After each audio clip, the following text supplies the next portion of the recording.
6% of her attack ratio. So over that 10 seconds, it's a pretty good amount of damage. The energy cost is very low. So as I said, you can use her elemental skill to battery herself pretty well because her burst is pretty cheap. It has pretty good uptime.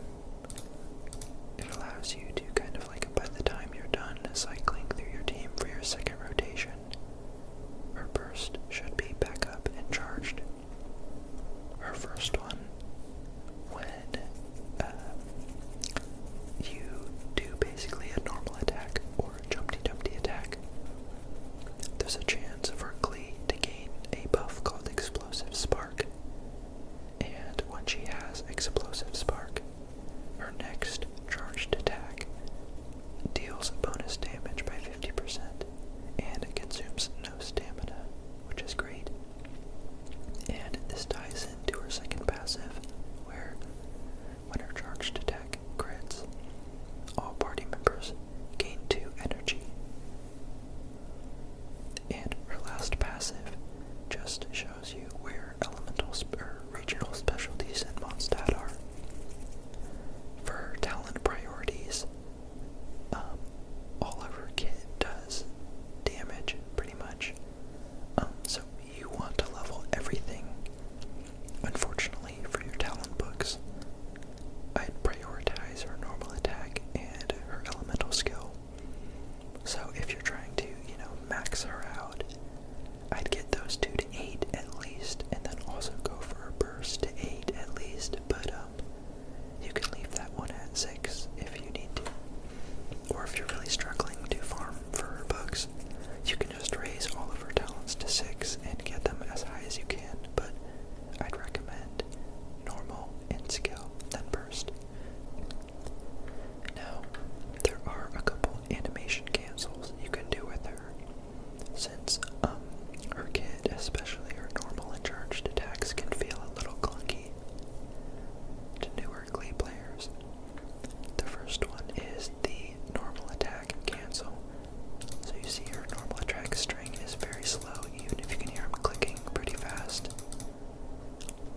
So what you can do is you can hold forward as you normal attack, and you can see him throwing out that first normal attack just a bit faster.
is on the standard banner, so it's pretty easy to get. The next weapon I don't have, but it's Skyward Atlas, which is also on the standard banner. This weapon has a attack percent substat, and it has a pretty high base attack too. Let me look it up and see how much it has so I can tell you really quick. This weapon is on the standard banner, so everyone has a chance to get it. At level 90, it gives 674 base attack and a 33.1% attack percent boost. At Refinement 1, it increases your elemental damage bonus by 12%, and your normal attacks have a 50% chance to get a buff that will just send out a bit more damage, which is pretty cool. The next weapon I also don't have, but it is, I don't remember if it's on the standard banner or not, is called Memory of Dust. This weapon has a base attack of 608 with an attack percent stat of 49.6. Its passive increases your shield strength by 20%, and when you hit enemies you get a 4% stacking attack buff with 5 max stacks.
Catalyst, and I don't recommend this one.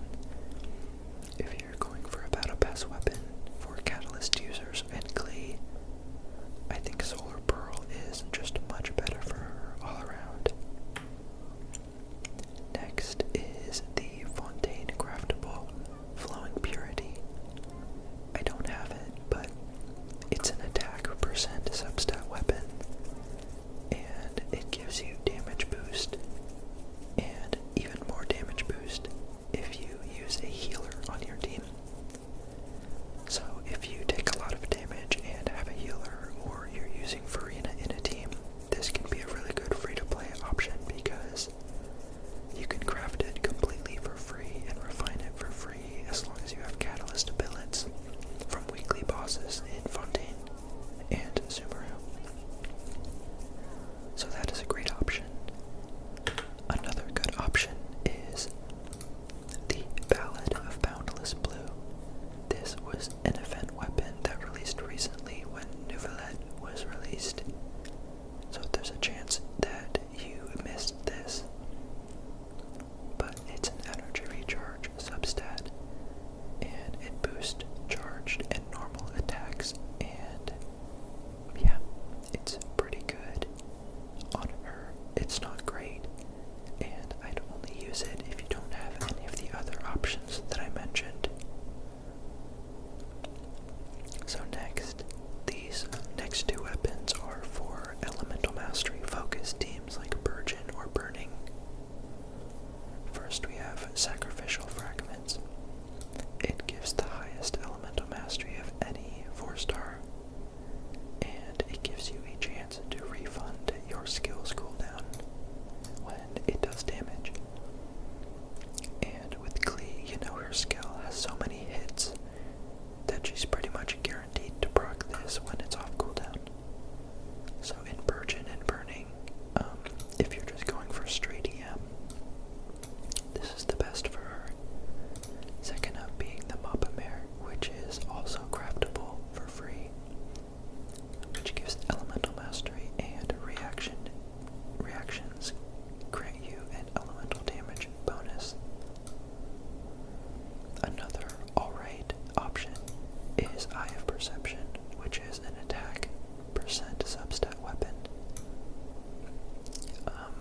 I don't really know what it does, I've never used it, and you can read it here if you want to, but I'd honestly only use this if it's the only thing you have, and just use it temporarily while you go for a craftable weapon or one of the 5 stars. Now I want to talk about her artifact options, and I'll switch back to my normal weapon. So my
serious, it's okay.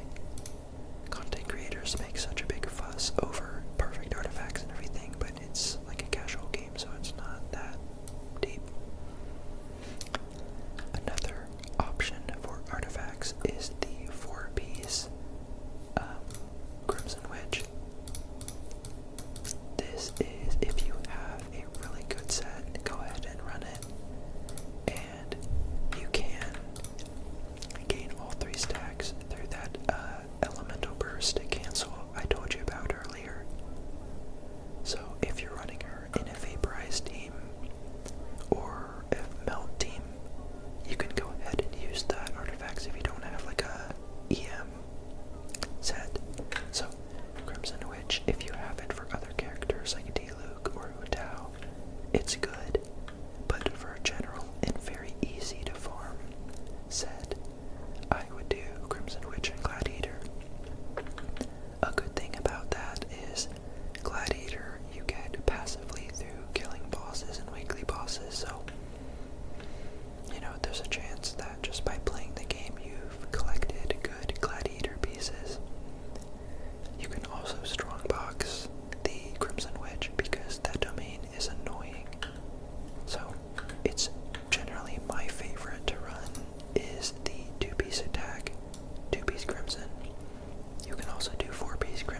this is an amazing constellation because it's one of the only sources of defense shred in the game. And that applies to the whole team because it applies to the opponent and not above to your character. So, it's a great constellation. Her 3 and 5 just increase the level of her skill and burst. Her 4th constellation will trigger a big explosion if she leaves the field while her ultimate or burst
Kazuha can be replaced by pretty much any other Animo support, like Jean, or Venti, or Sucrose, or like Sayu.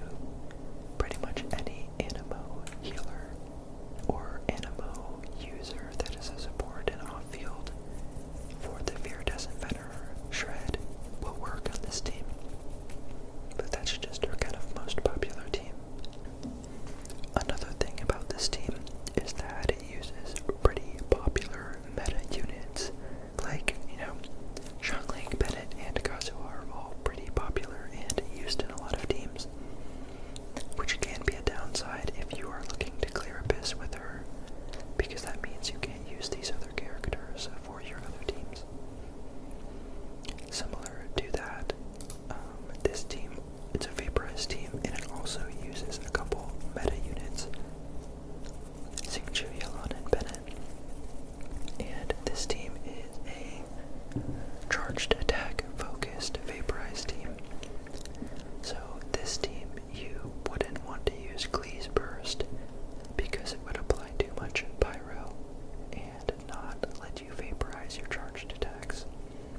So in this team, you'd want to normal attack and charged attack to vaporize her big hits, and focus on normal attacking because Xingqiu and Yelan both require that to activate her buff. Yelan and Xingqiu's buff. The next team I have is another version of the Vaporized team, but this one uses Farina and Jean, a healer. This one is also not super free-to-play friendly, but it's just another variation of the charged attack Vaporize playstyle. This is one of my favorite free-to-play melt teams that include Gaia, who is free, and Rosaria, as well as Sucrose, all 4-star Mondstadt units that are pretty easy to obtain. This team as well, you'd want to use Klee as a charged attack user, using Wanderer's Troop. And Sucrose here can swirl Pyro pretty easily to give you an Elemental Mastery bonus for Klee. Gaia has pretty good cryo application with his Elemental Burst. And Rosaria as well has off-field cryo application and a crit rate buff, which is very useful. Next is a Burning team. This team is also very free to play, using Klee and the Traveler, who are both free. One thing is that with the Traveler's Burst, Dendro Traveler's Burst, it will explode immediately when it comes into contact with Pyro. So that is something to consider, that the Traveler won't be used for off-field Dendro application for the burning reaction. It's more DPS, but of course you can use other Dendro units like Nahida if you have her, or Yao Yao is also great and was available in the Lantern raid that just happened, so you could have gotten her maybe if you did, or if you already had her. Yao Yao is great. You can also use Animo units in this team. The burning reaction counts as a Pyro aura, so you can use a Viridescent Venerer support to shred the Pyro resistance and have both Klee and your burn deal more damage. Next, we have a